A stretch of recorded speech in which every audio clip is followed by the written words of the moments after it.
Ike Chioke, the Group Managing Director at Afrinvest West Africa, is joining me from Lagos via Skype. Welcome again to the program. Good morning, Mr. Chioke. How are you? Good morning, Nancy. How are you? I'm very well. Thank you for joining me. Now, let's take it. I don't know if you've been listening to my interview with Ajuri. What are your own sentiments and your own views about what he said, what the federal government is doing? What are your sentiments? I think, thank you very much. I heard a bit of it. Fortunately, I'm having a bit of a lockdown crisis because my Dstv is switched off and there's no one to fix it. But yes, I heard a bit of it. And I think it's quite impressive, the range of measures that the federal government has put together, to intervene at this time, particularly for people at the SME stage, and, be able to reach the Nigerians at the lowest level of the poverty bracket. And I also empathize with him because the years of government mishaps has created perhaps this the capacity for Nigerians to be cynical about anything government is doing. And so you really have to check with the people on ground itself to be sure that the thing is being done. And I was excited when he, on public TV, asked everyone to please reach down to your own community and check for verifications when we make a claim that we'd like you to come back and verify that it is happening. So I think the jury's out.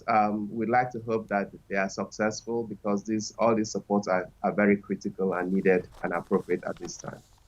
Now, I guess by now you would have seen the news about the finance minister announced a group or a set of measures. Yesterday, we're approaching the World Bank. We're going back to the IMF to give us our money back since we're a contributor, we're a member of IMF. We're also going to the African Development Bank. And let me come back to the IMF a bit. I don't know why Nigerians are so still show the cynicism to International Monetary Fund, and they don't show that to the World Bank, as it were. So speak to me about some of these measures as put together by the federal government. The Minister of Finance announced them yesterday. Are you picking any holes in any of them? Are they good policies that you think will revive the economy? Because I remember I did ask you last week if this administration has the best plan to revive this economy from where we are right now. Well, I wasn't surprised. If you recall when we spoke last week, I told you that given the way the capital markets, both domestically and particularly internationally have reacted to COVID-19, it would be very difficult for us to go to the Eurobond market, which was one of the options for funding the deficit this year. So that means, therefore, that we'd have to go back to the multilateral institutions like the IMF, the World Bank, the IFC, and all of those things. But in doing so, there's only so much they can do on a concessional basis.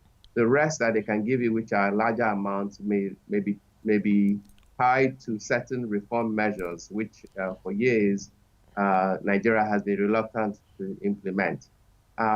Today, obviously, given the price of oil, doing a more comprehensive reform on the oil and gas industry could be more digestible with the Nigerian populace. But having said that, if they are left with the option of going to World Bank and the IMF, then I can understand the concern Nigerians have because it re-echoes a problem that happened, many decades ago. I think you probably were too young in those days, but I think I was in university when we took up an IMF facility, and that impoverished the entire middle class, because the government then had to introduce a devaluation of the currency, which reduced people's income sharply, and other cost-cutting measures, which are not well received. And of course, the government did not manage the publicity. They essentially passed the blame onto the IMF, and refused to take responsibility for their own actions and inactions for the years before. So where we are today, we are going to have to go, begging with our begging bowl back to those multilateral agencies to ask for money. And I'm sure they will give us some freely and, being concerned about the issues that pandemic has posed for the economy and indeed the entire world. But there'll be additional monies which will be targeted at large scale infrastructure spending, or reform of organizations that they will insist that we must show evidence of reform. And how that then is managed and trickled down the society will be critical. I was born then, but but that's why you have history. That's why you still have a lot of books and to read. So even though perhaps I was very young at that time, but at least I have an idea of what happened. Yeah. Perhaps that's how I can analyze it now. Let's go to, I don't know if you saw my show yesterday, this program yesterday. I interviewed the group managing director of the NNPC, Mele Kyari, yes. And it was on that my program that he did announce that no subsidy. In fact, he said, when I asked him the question of subsidy, he said, Nancy, no subsidy. So I went the other way. I said, under recovery, because that's what you people call it. He said, no under recovery, subsidy, zero. So it was on this program yesterday that he broke the news about no subsidy, no under recovery. As someone that watches the space, what do you think when you saw all of that? Of course, a lot of papers, social media took it today. I didn't even see them crediting us. So bad, guys. But what are your sentiments?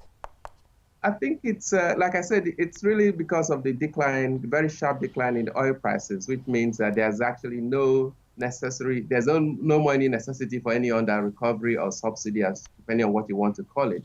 But I think what we were expecting will be that the government should not waste this crisis. The pandemic has created a fiscal and I guess a monetary crisis that will come on down the line.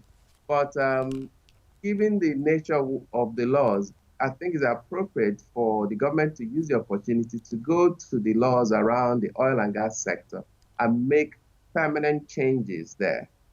It's just the GMD of NNPC making the announcement is nice, but it doesn't change the legal framework in which we operate. But if you go and use this opportunity now to make a wholesale reform of the oil and gas sector, then you set the new framework for participants in the industry, and you may well get into a situation where people now want to bring money to invest in Nigeria in those same sectors at this particular time. And I think that's a bit I haven't heard yet. Okay. Yeah. Yes, so because with that announcement and perhaps moving forward, they are able to unlock a lot of things that needs to be unlocked in that sector. Even at this time, we can still see investment because Nigeria is one of the biggest producers in the world.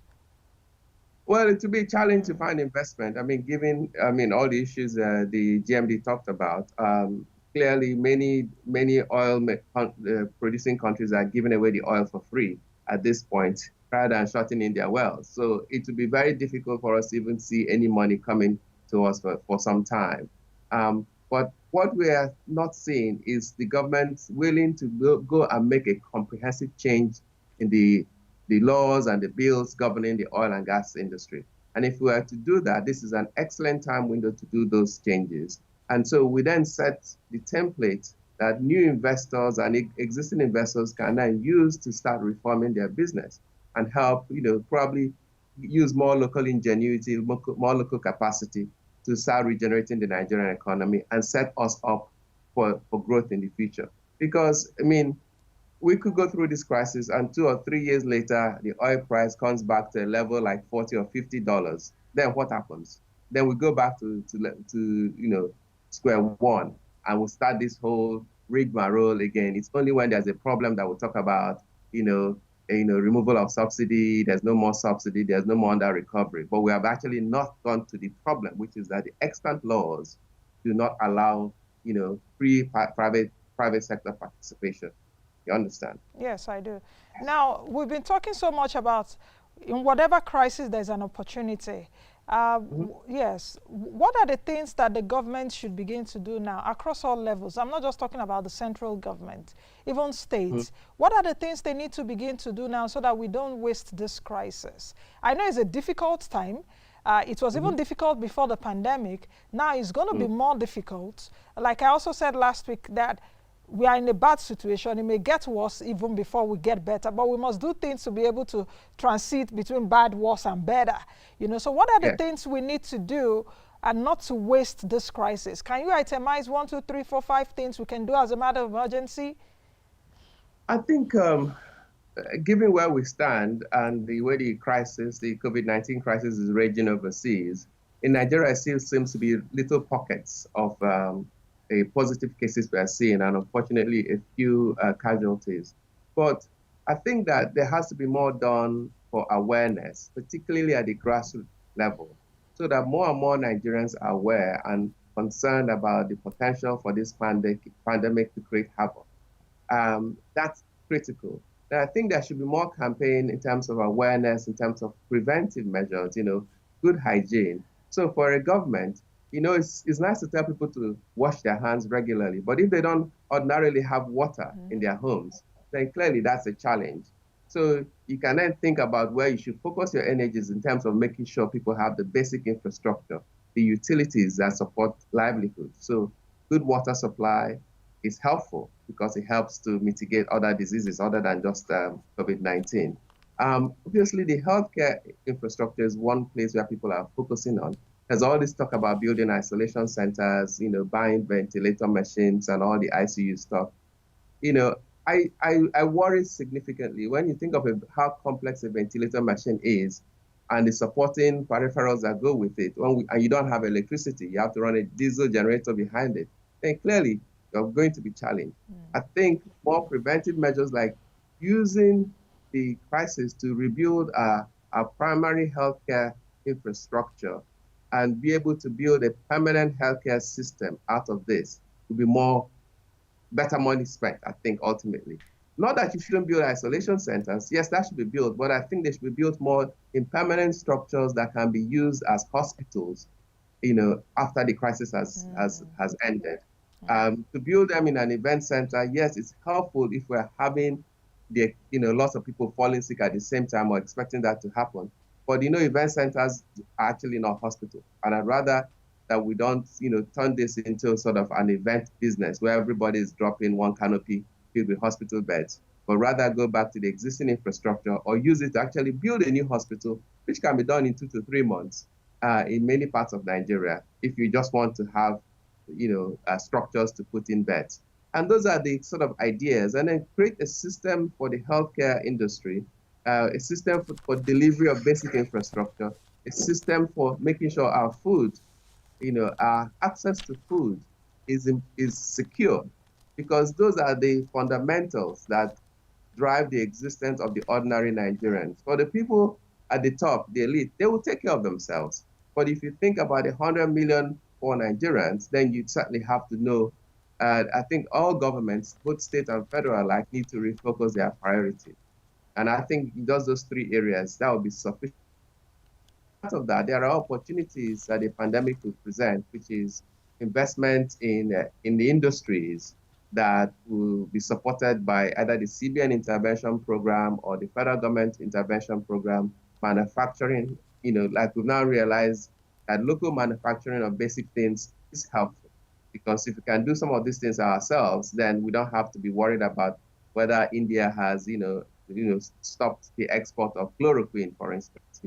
It's good to have pharmaceutical industries in Nigeria, but if they have to import all the, reagents, the actual essential ingredients that go into making the medicine, then clearly we need to think, how do we go down, the production cycle and make sure we actually can produce all the raw materials all the way to the finish line. Okay, just 1 minute to the end of the program, at least your response. What kind of Nigeria do you see evolving? What kind of Nigeria would you see after this pandemic? What's your forecast? What's the metamorphosis of Nigeria after this pandemic? Because I'm going back to my science background, and I know you're an engineer too, so you should understand we did chemistry and biology in school, from the egg stage to larva till it metamorphoses to a butterfly and all of that. At what stage are we in right now? What kind of metamorphosis are you going to see for Nigeria even after we successfully fight? I'm hoping and praying that we fight this so that COVID-19 is not an epidemic in Nigeria that the rest of the world has left off, because I'm actually concerned about that. So what kind of Nigeria do you see evolving after this? Well, I think that if you look at the sort of body language, let me borrow that phrase, it's very well used. of the political leadership, they don't seem to think there'll be any material change to Nigeria, because it's pretty much, the usual thing, and, the public posturing is going on. And it's all well intended, but I've not seen any deliberate effort to look at the foundations of Nigeria, which is fundamentally flawed in my view, and see how to rebuild it. Now, like you said, if the pandemic remains sort of in small clusters and we pass through this window and nothing serious happens to Nigeria, then we may just come back and Nigeria will continue the way it has always continued, modeling along. We know the budget system is somewhat, not flawed. There are fundamental inefficiencies in it, but we just continue to manage like we have done for so many years already. But if history is a judge, I looked at the statistics for the 1918-1919 Spanish flu pandemic when it happened, and the impact on Nigeria. On a population base, and I just saw some selected cities, about 8.6 million people. We lost about 199,000, and that was just some selected cities of Nigeria, and that came to about 3%. Now, clearly, if COVID-19 comes and has a similar incidence rate in Nigeria at about 3% of our population, we are talking millions of Nigerians losing their lives over a 1 to 2 year period.